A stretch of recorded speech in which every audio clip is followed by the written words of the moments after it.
Hello বন্ধুরা, আজকে অনেক দিন পর আমরা চলে এসেছি একটা মজার রেসিপি নিয়ে, যেটা কিনা খুব সহজ আর খুব বেশি উপকরণও লাগে না। এটা হলো তেল ছাড়া কাঁচা আমের টক ঝাল মিষ্টি আচার।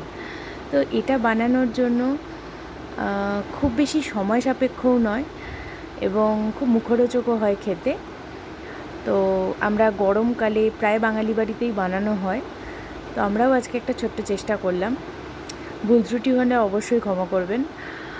আর আমাদের এই চ্যানেলটি মানে ফুড ল্যাব চ্যানেলটি থেকে অনেক দিন পর আমরা অ্যাক্টিভ হচ্ছি। তো প্লিজ একটু লাইক কমেন্ট অবশ্যই করবেন আর শেয়ার করে দেবেন ভিডিওটা। তো আমাদের চ্যানেলটিকে সাবস্ক্রাইব করে রাখতে একদম ভুলবেন না। আর বাড়িতে খেয়ে অবশ্যই জানাবেন কেমন লাগলো। তো এই রেসিপিটা তৈরি করতে গেলে বুঝতেই পারছেন আমাদের প্রথমেই কাঁচা আম লাগবে।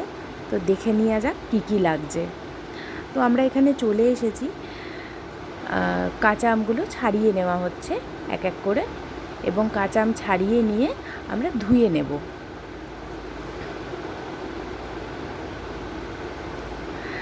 তারপরে আমরা এইভাবে গ্রেটার দিয়ে গ্রেট করে নেব আমগুলোকে, এরকম লম্বা লম্বা করে গ্রেট করে নিচ্ছি। তো একটা একটা করে আম আমরা এভাবে গ্রেট করে রেখে দেব।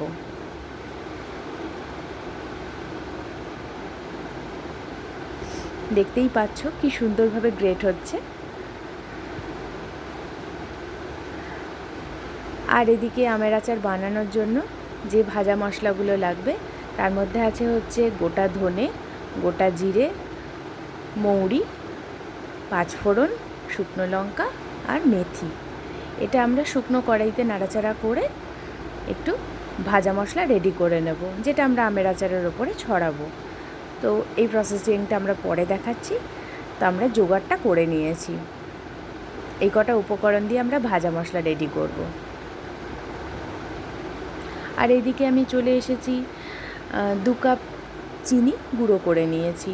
1 কেজি আমের জন্য 2 কাপ চিনি, এটা গুঁড়ো করে নিলাম।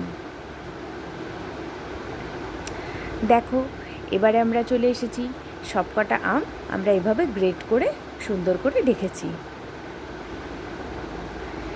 আর এদিকে আমাদের ভাজা মশলাও গুঁড়ো করার জন্য অলমোস্ট রেডি। মশলাটা বেশি ভাজা যাবে না। উপকরণগুলো আমরা হালকা কড়াইয়ে নেড়েচেড়ে নিয়েছি, শুকনো খোলায় নেড়েচেড়ে এরকমভাবে রেখেছি। বেশি ভাজলে তো পুড়ে যাবে, তাই হালকা হাতে ভেজে নিয়েছি। এবারে আমরা মশলাগুলোকে মিক্সিতে গুঁড়ো করে নিয়েছি। আপনারা চাইলে শিলেও বেটে নিতে পারেন। আমরা মিক্সিতে গুঁড়ো করে নিয়েছি। এটিকে বেশি খোলা অবস্থায় রাখবেন না, তাহলে গন্ধ উড়ে যাবে। তাই আমরা একটা এয়ারটাইট কন্টেনারে আপাততর জন্য রেখে দেব। আমাদের ভাজা মশলা রেডি। দেন আমরা এবার এই গ্রেট করা আমটার মধ্যে 1 চামচ লবণ মিশিয়ে দিচ্ছি, আর যে চিনি গুঁড়োটা রেখেছিলাম সেই চিনি গুঁড়োটা দিয়ে দিচ্ছি। দিয়ে একটু মাখিয়ে কিছুক্ষণ রেখে দেব। এইভাবে আমরা সম্পূর্ণ আমটাকে মাখিয়ে নিচ্ছি নুন আর চিনি দিয়ে। চিনি গুঁড়ো দিলাম তার কারণ তো তোমরা বুঝতেই পারছো। এটাকে আমরা মেনলি হচ্ছে যাতে কিনা এটা ভালোভাবে মিশে যায় চিনি গুঁড়োটা। গোটা চিনি দিলে তো চিনি থেকে যাবে, মুখে পড়বে, তাই চিনি গুঁড়ো দেওয়া হলো।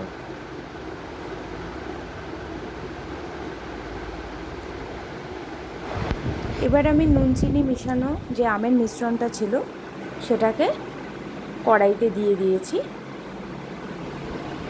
চামচ হলুদ আর 1 চামচ কাশ্মীরি লঙ্কা গুঁড়ো দেব, সুন্দর একটা রং আনার জন্য। এবং দিয়ে এটাকে লো টু মিডিয়াম ফ্লেমে আমরা নাড়াতে থাকব। ততক্ষণ নাড়াতে থাকবো যতক্ষণ না এর জলটা পুরো শুকনো হয়ে যায়। দেখতেই পাচ্ছ কতটা জল রয়েছে। আমটা নাড়াতে নাড়াতে মিনিট 10 নাড়ানো হয়েছে, তারপরে এরকম কন্ডিশনে এসেছে। তো এটাতে আরেকটু জল শুকনো হবে, এখনও বেশ জল জল আছে। মিনিট 10 নাড়ানো হয়েছে লো টু মিডিয়াম ফ্লেমে।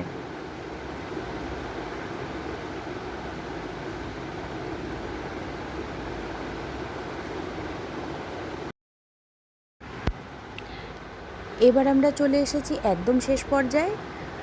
আমের আচারের উপর থেকে ভাজা মশলা ছড়িয়ে দিলাম। ছড়িয়ে দিয়ে একটু মিশিয়ে নিয়ে নাড়াচাড়া করে নামিয়ে নেব। ঠান্ডা হয়ে গেলে একটা কাচের জারে ভরে রেখে দেবো। ব্যাস, রেডি আমাদের টক ঝাল মিষ্টি আমের আচার। ভাজা মশলাটাকে শুধু একটু ভালো করে মিশিয়ে নিতে হবে।